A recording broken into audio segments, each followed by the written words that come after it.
Shalom. Untuk mendengarkan firman Tuhan, marilah kita bersatu di dalam doa.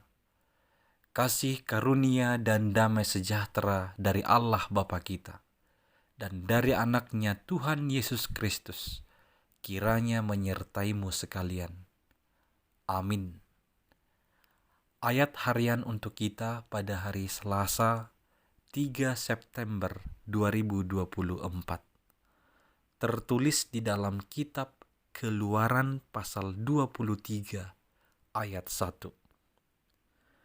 Janganlah engkau menyebarkan kabar bohong.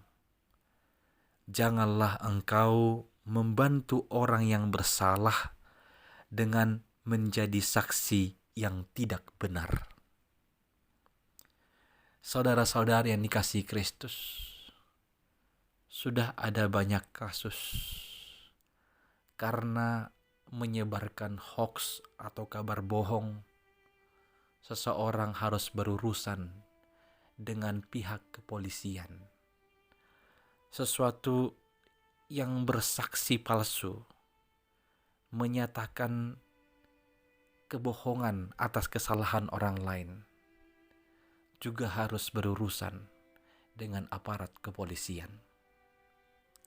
Ini menjadi keprihatinan bagi kita, terlebih di zaman yang sangat-sangat melaju cepat dalam perkembangan ini. Setiap orang hampir tidak cukup waktu untuk mempelajari, untuk menyelidiki, untuk memeriksa terlebih dahulu, baru mengirimkannya. Agaknya kita menjadi latah supaya disebut sebagai sumber penyebar pertama. Sebuah informasi yang walau kita sendiri belum tentu mengetahui secara menyeluruh, belum tentu memeriksa secara kebenarannya akan informasi tersebut. Saudara-saudara yang dikasih oleh Tuhan, sebagai umat pilihan Allah, kita harus berbeda dengan bangsa-bangsa lain. Kita harus berbeda dari dunia ini, yakni dalam sikap, dalam kepatuhan melakukan perintah dan firman Allah. Kita harus berbeda. Di dalam perkataan terhadap sesama, nampak kebaikan. Tidak asal bicara tanpa makna. Selalu memikirkan apa yang akan diucapkan. Kita harus menghindari pemberitaan yang tidak benar, atau disering sebut hoax, berita bohong, dan mendukung pekerjaan si jahat. Kita menemukan berita bohong setiap hari melalui perkembangan teknologi komunikasi, di mana hampir semua orang terlibat dalam dunia media sosial pada masa kini. Menyiarkan berita ke seluruh dunia sudah dimudahkan, dan setiap orang dapat melakukannya. Tetapi berita apakah yang harus kita tebarkan sebagai umat pilihan Allah? Berita yang baik dan benar atau berita bohong? Perlu sekali membaca, mendengar, dan mendalami semua berita yang kita terima, serta mengecek kebenarannya, supaya kita tidak terjebak sebagai pemberita bohong, seperti seruan ayat hari ini.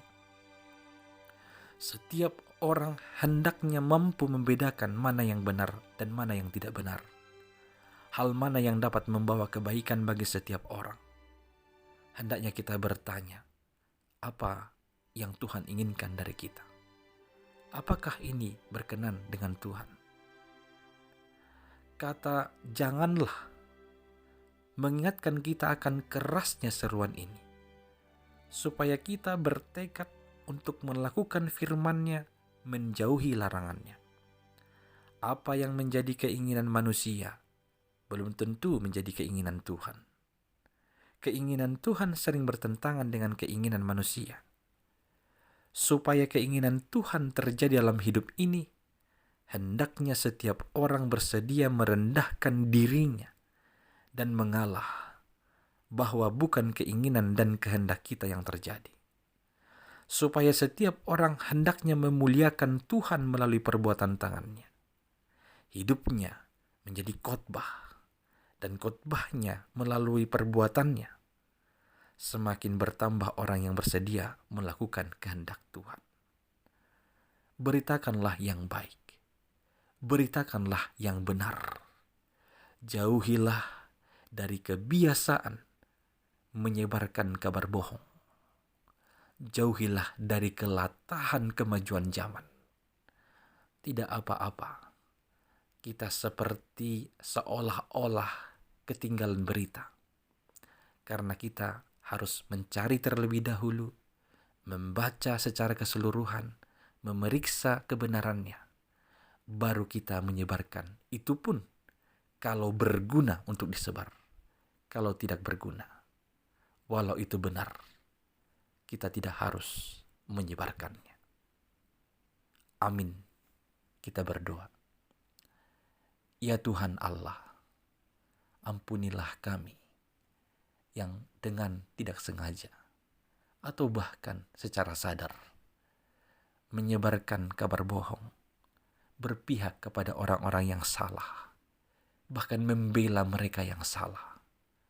Ampuni kami ya Tuhan, ajarlah kami kebenaran-Mu, supaya dimanapun, kapanpun, kami memberitakan yang baik, memberitakan yang benar, sesuai dengan firman-Mu.